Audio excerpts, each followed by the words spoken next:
buugga la sheegaya hargeysiya booramiya barbariya burcaba aniga hadduu ku ujeedana hadduunahay laakiin waxaan leenahay haddaan odayaashiina iyo dhallinyartiiba war waddankiina hala difaacdo waxaa la difaacdo waddankiina ayaan laga yeelin dowladduna wixii ka dhacay weelkaa ka dhacayada ka mas-uula waxaan ka hadlaynaa maanta halkaa isugu haya keena dhallinyartayada halkaa isugu timiday waa waxaa agteeda laga sheegay waxaa agteeda laga sheegay aniguna inuu aaminsanay ninkii situu yaa aaminsan annaga waxna khuseeya maaha annaga waxaan leenahay dhallinyartii baki haddaan nahay war waxaa la nagula wareegaysanayo wax annaga noo cuntooma maaha waxaan aaminsanahyna maaha wax annaga khuseeyana maaha waxaa halkii laga keenay ha lagu celiyo yaa la nagula meeraysanin xukuumaddana waxaa leenahay madow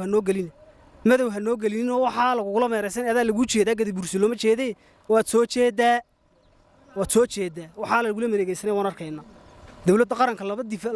dhan baa dagaal lagaga soo qaaday bari baa lagaga soo qaaday iminkana galbeed baa loo socdaa bari baa lagaga soo qaado markii bari oofahan isku geyna meesha ka socota oofahan isku geyno kolka bari laga soo jufeeyey han galbeedna kaga bilowno ta galbeed annagaa difaacayna annagaa la gobolka annagaa la degmada loo batorinayo dowladdana annagaa la calankayga annagaa sidano dhib noguma hayo annagaa samaysanay waan difaacaynaa waan garab taaganay hubkayaga waan haysanaa waxba nagama dhinna 10,000 oo inanoo waxaan u diyaarinaynaa ciidanka ka garab dagaalamo madaniya waa la difaacayaa in lagu soo duulo way noo muuqata Itoobiya waa lagaga soo duulay Djibouti waa lagaga soo duulay Soomaaliya waa lagaga soo duulay labada kale Djibouti iyo Soomaaliya xamxamtu ma ka maqlaan laakiin dawladda deegaanka Soomaalidu uu cadaystay ninka Mustafa Cagshar wuxuu yiri ciise qolku halka iga soo baturinayo lahaayeen ay shirka lagu qabanay uu ogaa uu dhex joogay horena waxaan uga haynaa inuu afkiisa ka yidhi ninka dawladda deegaanka shir ku qabta ee dagaal beeleedka abaabulo gacan bira ku qabanaya kolku ciise shalay aniga birta lisanayay uu ii soo baturinayeen uu dhex joogay afartigeeda buursaanka ila dareen haayeen lafa ciise ka hadleen aroortii dambe ugu xidhan taasi waxay noo cadaynaysaa Mustafa dabada ka riixay waa anima ka ciise Mustafa waa lugoyn waxba u qaban maysid ciise waan isnaqaana awowgay baa la dagaalamay aabahay baa la dagaalamay amaan la dagaalamay waxba u qaban maysid halugoyn ciise hay dagaalka maanta uu soo qaadiyo dulimaadkaygu yahay anuba wixii igu kordhiyay waxba kaga dhici maayaan isna uu ku jabi hay dooni wax iska celinayay waa tan lugiisi canfareeysatay ku baashaalays walka ka qaato halka ma janna kaga soo horeys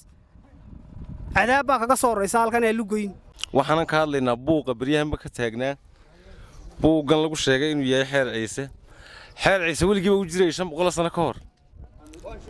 maxaa maanta ka dhigay wax la qaado oo dawladda deegaanka Soomaalidu ay kolba rarab ku soo qaadaan kol la yiraahdo Ismaaciil baa wada kol Soomaaliland jawareer ku rida maxaa maanta ka dhigay waxa ka dhigay magaalada Saylac oo taariikhdeedu Soomaali ay la tahay abna cidii lahayd la yaqaano ayay waxa ku qoran sheegayaan in maanta qolo cusub la siinayo Soomaalida kale dhulka kala joogtaa waxay aaminsan tahay in buug yar oo reer ay meel ku qabsanayaan inay reer kale u diidan yihiin war sababtu saama buugan waxa ku qoran meeshan lagu qabanayaa inay caasimadii reerkaasi halkay u degayay tahay dhulka Gadabuursi hadduu Itoobiya ku yaaliyo hadduu Soomaaliland ku yaalana ay iyagu leeyihiin waxa marxaatiga la nooga dhigayana waa inaan taa ku qanacsanahay in ummadda la tuso weey taasina waxaan yeelaynaa maaha hadduuna qof naga hadhan yeeli mayno waxa labaad ku hoos jira in Soomaaliland lagu soo duulay 3 dawladood isku kaashadeen dawladda deegaanka Soomaalidu isagu way muuqataaba taageerada iyo ujeedada uu leeyahay inuu si fiican dabada uga riixaya iyadu way muuqataa Djibouti xan baan ku haynaa iyada laakiin cadaanka iskeeni Soomaaliland way muuqataaba iyaduna 9 kursi oo meel ay ka sharaxayeen aan la aqoon baba xamar fadhiya 9 kaasi meesha ay Soomaaliya ka soo galayeen baarlamaanka kolka horeba halkan way haydo waan ku qanacsanay laakiin maanta buug annaga meeshii naga qaadaya oo reer kala siinaya yeeli mayno qoladan taambugyada sideetana waxa leeyahay war Saylac cadaa degta maxaa taambugyada kugu raray annaga hool aad ku qabsato oo marti oo dhan qaada haynee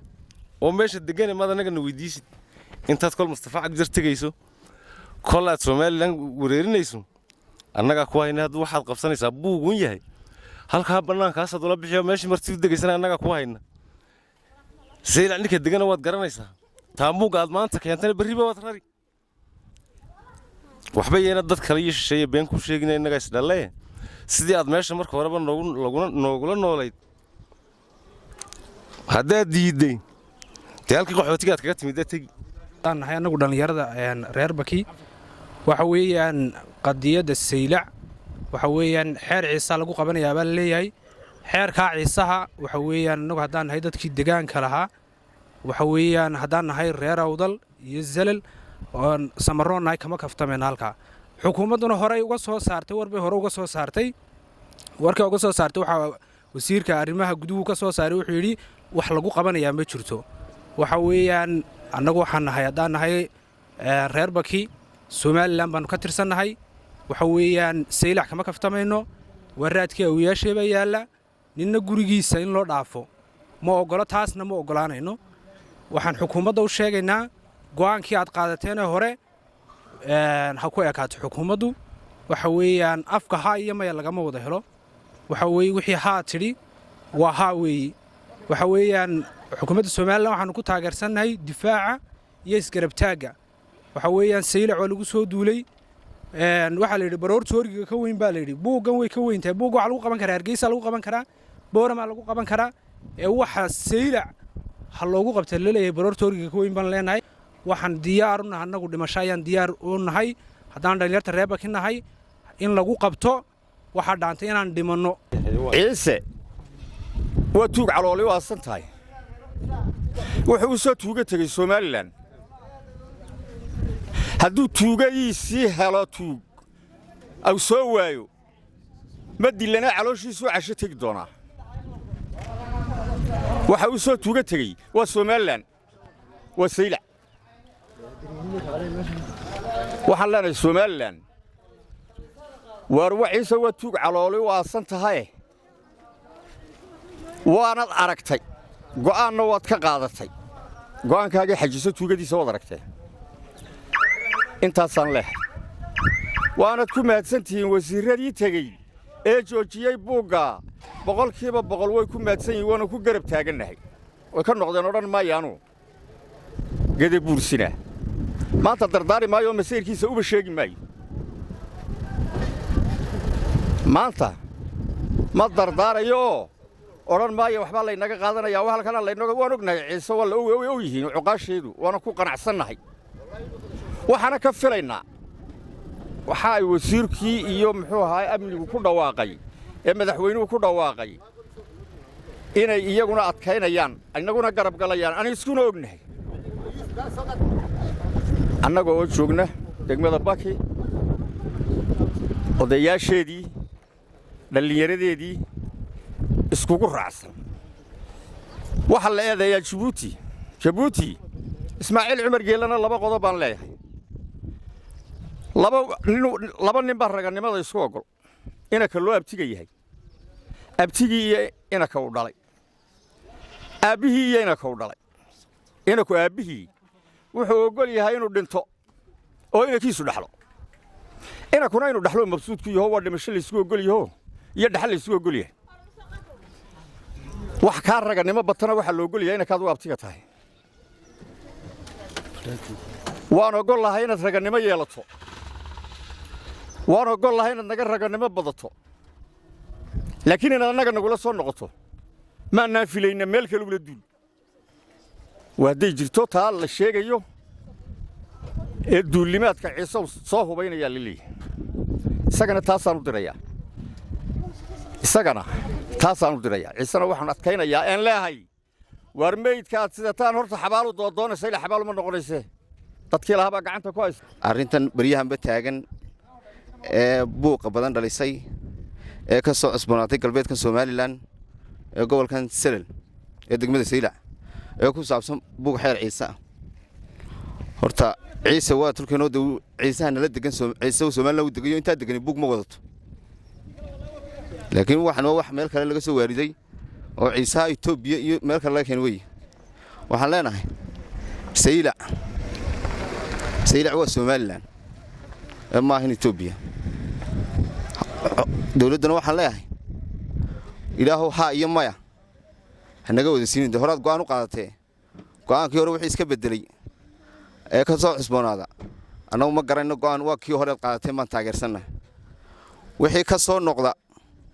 dawladdu iyadaaba dadka isku diraysan leena wax dabada ka wadato saylac iyo Soomaaliland markii gudboonaatana saylac kama kaftamayno saylac ka kaftami mayno waa la difaaci waana difaacanayna haddaan nahay dhallinyaradii degmada Baki diyaar baan nahay dawladdu waan barbar taagannahay waanu ka dagaalamaynaa waanu difaacaynaa saylac iyo ciise waan ka difaacaynaa erana waxaan leeyahay madaxweynaha qaranka madaxweyne wixii Muuse laga diiday laga yeeli maayo wixii Muuse aan ka diidnay ka yeeli mayno dalku dawlad buu leeyahay xuduudaha dalku dawlad buu leeyahay dawladdu waa in xuduudeega sugtaa wasiiradan gobolka jooga la sheegayna wasiiradu iyagu waa shaqaalo de maxaan raday ma goyn karaan masiirka saylac laakiin odayaasha dhaqanka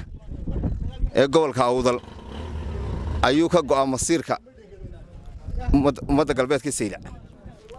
masiirku wuxuu ka go'aa odayaasha dhaqanka waxaan leenahay odayaasha dhaqanka go'aankii hore qaadateen ku adkaysta waxba yaan la inagu toojadgareynin maxaan raday ciidan bay Itoobiya ka soo wadaayo Soomaaliya ciidama keenaysa iyo waxa si aad wixii Muuse laga diiday waxaana inay gacan shay wadato cid walba way ogtahay haddii xukuumaddu iska indhatiraysa ma garanayee cid walba way ogtahay marka waxaan leeyahay waa dhalinyartii gobolada Awdal iyo Sale deganayday meel kasta joogtaan ka dhaqaaqa hubkiina qaata dhulkiina difaaca haddii aan anagu nahay reer Awdal aad iyo aad baan anagu halka uga xunnahay in dad aan lahayn oo aan ilaa kajad ilaa awoogood aan lahayn inay maanta sheegtaan ya taasi waa nasiib darro annagu haddaan reer Awdal lahayna anigoo ka hadlaya degmada Baki waxaan leenahay dhalinyar haween odayaal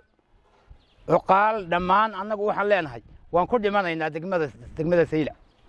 waayo sababtoo ah waa dalkayagii waa dhulkayagii maanta maran ma gali karo maanta maran waa dhulkayagii waana ku dhimanaynaa cid kalena uma ogolin cid alle cid kale aan ogol lahay ma jirto cid aan ogol lahay ma jirto cid iska sheegata ma jirto iska sheegata uma ogolin annagu dadkii u dhashay baanu nahay degmada Saylac dadkii iska lahaa baanu nahay dadkii aabayaashood iyo awoowayaashood guryaha ka dhiseen baanu nahay marka annagu waan ku dhimanaynaa dagaal baan ka naqaanaa qori baan ka naqaanaa annagu haddii cid aan lahayn oo ma garanaysaa laaji ku iyo in haddii ay sheegato dhulkayaga